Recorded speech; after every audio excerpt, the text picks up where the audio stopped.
j'espère que vous allez bien, Ici Tanoro pour les Kamites et Jobis pour les vieilles connaissances, les gens qui me connaissent depuis très très longtemps.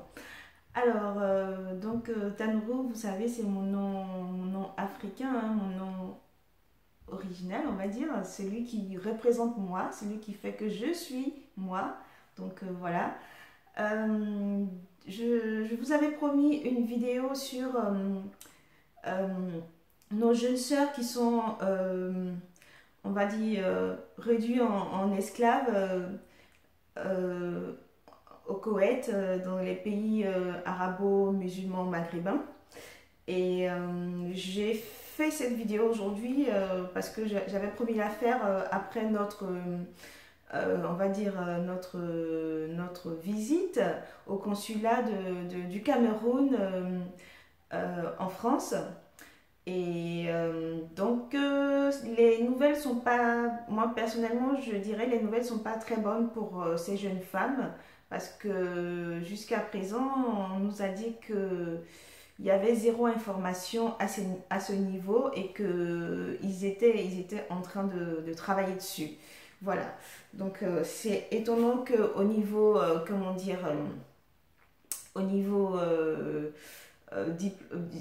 maison diplomatique entre le Koweït ou l'Arabie Saoudite et l'ambassade du Cameroun ou le Cameroun même, le pays tout entier, le gouvernement camerounais, qu'il n'y ait pas d'infos sur ce sujet parce que voilà, c'est très complexe et nos diplomates apparemment n'ont pas la main ils n'ont pas la main sur ce dossier. Avant d'aller dans le vif du sujet, parce que je vais vous faire un récapitulatif de ce que je suis allée dire avec notre ami Israël de Donne-moi de l'art. C'est lui qui m'a suggéré qu'on y aille pour faire cette démarche, pour savoir ce qu'il en était et tout. J'ai trouvé que c'était une très belle initiative et tout. Nous sommes allés quand je pouvais, avec le temps que j'avais. Donc vendredi dernier à 15 heures, après l'appel que j'ai lancé sur ma page Noir décomplexé, nous étions que trois, c'est-à-dire Israël et puis un autre ami du mouvement Kamite. Voilà, c'est tout. On n'était que trois. Bon, je vais dire c'est pas plus mal. Pourquoi? Certains me diront mais les filles, elles sont esclavagisées en Koweït et pas au Cameroun. Pourquoi le consulat du Cameroun? Eh bien, moi, j'estime que les filles, elles sont victimes d'un pays, d'un système, d'un continent, de tout un système, comment on va dire, néocolonialisme et d'un système colonialiste, tout simplement, impérialiste et colonialiste. Pourquoi? Parce que déjà, c'est pas normal que des jeunes femmes comme ça quittent leur pays, traversent toute l'Afrique pour aller jusqu'en Orient pour avoir un meilleur avenir, pour trouver du travail. Ça, c'est de un. Donc moi, je suis allée, je pars du principe qu'il faut aller à la source.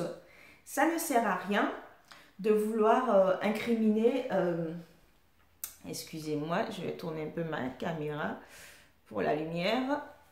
Ça ne sert à rien de vouloir incriminer, comment dire, tous ces gouvernements ou tous ces pays, moi j'appelle pas ça des pays, j'appelle ça des royaumes, arabes qui ne font que profiter du malheur de ces pauvres filles, tout simplement, qui ne font que profiter du malheur de ces pauvres filles, tout simplement, parce que je vous conseillerais d'aller sur Google et d'aller sur Wikipédia. Vous taperez esclavage dans le monde arabo-musulman. Esclavage dans le monde arabo-musulman. Vous allez voir que pour eux, c'est un fait tellement banal et tout à fait normal. Ils ont interdit l'esclavage entre musulmans, entre frères musulmans.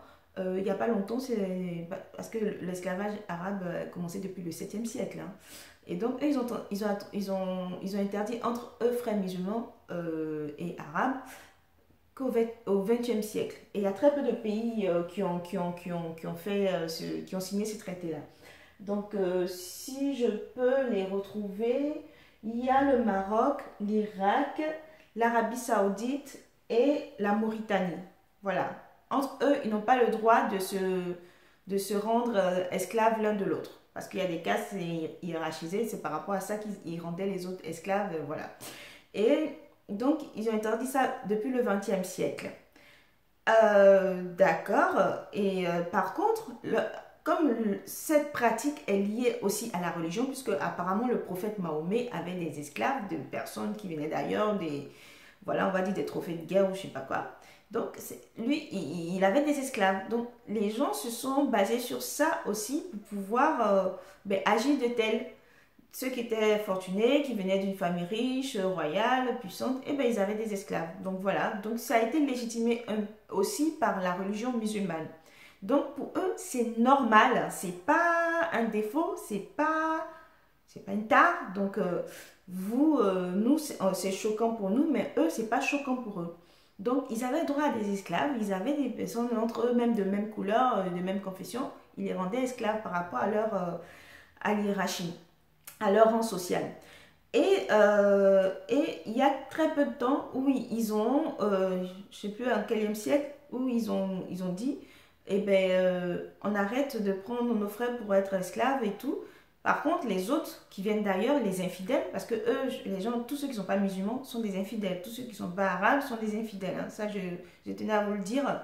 Pour ceux qui connaissent un peu bien la religion musulmane, ce n'est pas une insulte, c'est un fait, c'est une réalité. Donc, de grâce, évitez de me... Hein, voilà, faites un peu de recherche, lisez un peu au niveau de votre soi-disant religion et ça va vous faire du bien. Donc, euh, donc tous ceux qui viennent d'ailleurs, ils ont le droit de les esclavagiser. Même si ces derniers ont été convertis à l'islam, ils ont le droit. Donc, partant de ce principe, ils ne sont pas dans le tort. Ils n'ont pas tort, ces gens. Ils disent qu'ils ne se reprochent rien. Pour eux, c'est normal. C'est normal. Donc, raison pour laquelle, moi, je dis, allons à la source. La source, c'est quoi? C'est qui la source? Ce sont nos pays africains qui laissent nos jeunes sœurs, nos jeunes frères traverser tout le continent pour aller mourir dans la Méditerranée pour trouver un meilleur avenir. Voilà ce qui nous a poussé à aller demander des comptes à l'ambassade, au consulat du Cameroun en France, parce que nous on vit en France. Suite à la vidéo de Sarah Kwame qui a fait l'appel au niveau de la diaspora parisienne a bien répondu et c'était génial. Ils sont allés devant le Koweït, il y avait Claudicia et tout. Très bien, vous avez gueulé, vous avez fait votre petit truc, on vous a reçu, on vous a dit que machin, ils allaient suivre ce truc, très bien. Mais je pense qu'il est bon aussi, nous-mêmes, de nous remettre en question, de nous pointer du doigt, on va dire, hein, faire une sorte de... Oui, c'est ça, remise en question, je ne vois pas trop quelle autre expression je peux utiliser dans ce sens-là, dans ce cas-là. Donc, une sorte de remise en question pour savoir... Mais pourquoi ces jeunes gens ne restent pas chez eux pour développer leur pays? L'argent qu'ils prennent pour payer le transport et tout pour arriver jusqu'à ces endroits-là, pourquoi ils n'investissent pas ça dans leur pays pour pouvoir avoir un mieux vivre, un mieux être aussi? Pourquoi? Donc la base, eh ben, c'est la société, ce sont nos dirigeants qui font rien pour retenir ces jeunes-là. Ok?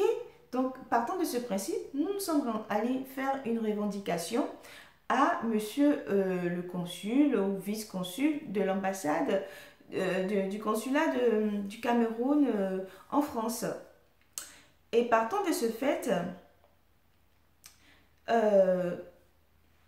une petite parenthèse, hein. Je vais vous lire, c'est la revendication que j'ai écrite, que nous avons envoyé, quand nous nous sommes déplacés, que nous avons envoyé là, au consulat, acquis de droit, parce qu'on m'a demandé de ne pas citer de nom, donc je vais, par respect pour cet engagement, ne pas citer de nom. Sinon, ce n'est pas l'envie qui me démange. Donc, je vous ai dit une parenthèse de grâce. Chers frères, chères sœurs africaines, quand vous quittez vos pays respectifs, faites un effort. quelles que soient les conditions dans lesquelles vous êtes parti, vous êtes arrivé dans ces pays, que vous soyez arrivé en avion, en bateau, en pirogue, à la marche, à d'autres chameaux, j'en ai rien à faire. Quand vous arrivez dans ce pays-là, cherchez l'ambassade de votre pays ou le consulat ou le représentant de votre pays dans ces pays étrangers. Et allez vous inscrire, allez prévenir, dire que voilà, je m'appelle tant, je suis né à tel moment, je suis arrivé à telle date ici dans ce pays étranger. Pour qu'on vous recense. Comme ça, quand il y a un problème, les gens peuvent trouver des solutions ou bien un semblant de solution rapide pour vous. Quand vous n'êtes pas inscrit, mais c'est comme si vous n'existez pas dans ce pays-là. Mais normal que n'importe qui fasse ce qu'il veut avec vous. Allez vous inscrire dans vos différents consulats, dans vos différentes ambassades. Tous les Européens du monde, quand ils vont en Afrique, dès qu'ils foulent le sol africain, la première des choses qu'ils font, ils vont à l'ambassade de leur pays. Ah, je suis étranger, je suis français, je suis venu m'inscrire au consulat pour dire que je suis là pour 15 jours. Même quand ils sont là que pour 6 jours, pour 15 jours, ils vont s'inscrire. C'est important. Parce que, comme on dit chez nous en Côte d'Ivoire, quand il y a bang-bang là, pour ceux qui ne savent pas ce que ça veut dire quand c'est chaud, quand il y a des turbulences là, quand il y a des mouvements de panique, que ce soit civil, militaire ou géologique, ça peut arriver, un tremblement de terre. Votre ambassade où vous habitez, il sait comment faire pour vous joindre, comment faire pour envoyer un message pour que vous puissiez aller à un point de rencontre pour évacuer tout le monde, pour sauver votre vie. C'est la moindre des choses. Faites-le de grâce. Je vous ai dit, je ne cherche pas le buzz. Quand j'ai commencé à faire des vidéos en tant qu'activiste, c'est vraiment pour que les messages puissent passer. Ce que je dis là, chers frères et sœurs africaines, si vous trouvez que le message est sensé, de grâce, partagez cette vidéo. Partagez cette vidéo. Je ne fais pas de buzz. Je ne fais jamais des directs. C'est à cause de tout ça. Parce que j'en ai rien à... Voilà, j'en ai rien à faire d'une publicité. Je n'ai pas envie d'être célèbre. Je ne suis pas chanteuse. Aussi, je chante, vous allez fuir ici. Je vous dis, je ne rêve pas de faire d'autres carrières que ma carrière que je mène en ce moment. Donc, de grâce, l'information, c'est important. Partagez quand vous trouvez que les messages sont pertinents. Si ça peut sauver la vie d'une, 2, 3, 4, 5, 6 femmes africaines ou hommes africains, eh bien faites-le s'il vous plaît. Partagez cette vidéo et dites à vos ressortissants, quand ils vont dans les pays étrangers, d'aller s'inscrire dans leurs ambassades. D'aller s'inscrire dans leurs ambassades, de donner leurs contacts. Ce n'est pas pour les espionner, ce n'est pas pour mettre un radar dans leur derrière, c'est pour qu'on sache où ils sont quand ça n'ira pas, quand ça va être chaud, quand il y aura bang bang comme on dit chez nous en Côte d'Ivoire. C'est pour qu'on puisse les retrouver pour organiser un rapatriement, un regroupement pour leur sécurité. Aujourd'hui, là, ces filles-là, elles sont réduites en esclavage parce que le consulat camerounais là-bas n'avait aucune information sur ces personnes. Elles n'existent pas dans ce pays-là. Ils peuvent faire tout ce qu'ils veulent avec ces filles parce qu'elles n'existent pas. Comment vous voulez qu'on gère ce genre de choses-là diplomatiquement? Je referme la parenthèse. Certes, ce n'est pas une raison pour rendre des gens esclaves, des êtres humains, juste à cause de la couleur de leur peau. Juste à cause de la couleur de leur peau. Qu'ils soient marron, qu'ils soient noirs foncé, bleu marine, vert, j'en sais rien. C'est juste parce qu'ils viennent d'Afrique, ils sont pauvres. C'est juste parce ils ont une origine particulière, c'est l'Afrique. Ils sont pauvres et ils ont une couleur foncée par rapport à un arabe. Quand on les rend en esclavage, on les esclavagise. Et aujourd'hui, quand je lis, plus je m'informe sur cette pratique, plus je trouve que c'est dégueulasse et plus il y a beaucoup de remontées de ressentiment. Hein? On ne va pas dire la haine, mais vraiment légaliser ou légiférer, trouver que ça c'est normal. Moi je cherche des tests jusqu'à présent pour savoir s'ils ont aboli l'esclavage dans ces pays-là en ce qui concerne les gens avec lesquels ils ont le droit de faire. Il n'y a aucune information dessus. Donc ce n'est pas fait. On a dit l'abolition de l'esclavage, c'était l'esclavage européen. Donc c'est englobé tout ça. Mais si ça continue aujourd'hui dans les pratiques, dans les pays arabo-maghrébins musulmans, ça veut dire que eux, c'est quelque chose qui est normal pour eux. Ils n'ont pas aboli, ils trouvent ça, c'est censé, ils trouvent ça normal. Et donc, il n'y a pas débat, il n'y a pas lieu.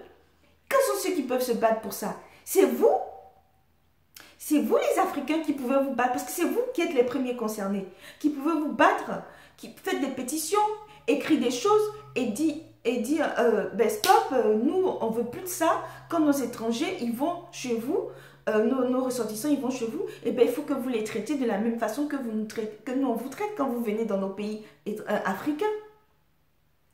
Je vais arrêter cette première partie de la vidéo. Je vous dis à tout à l'heure pour la deuxième partie. Je vais vous faire mon récap de ce que j'ai dit aux dirigeants, enfin aux personnes qu'on a trouvées sur place au consulat du Cameroun vendredi dernier. C'était vendredi 28 septembre. Et aujourd'hui, nous sommes le mardi 2 octobre. Voilà. Je vous dis à tout à l'heure, chers frères et sœurs. À tout à l'heure. Ça, c'est la première partie.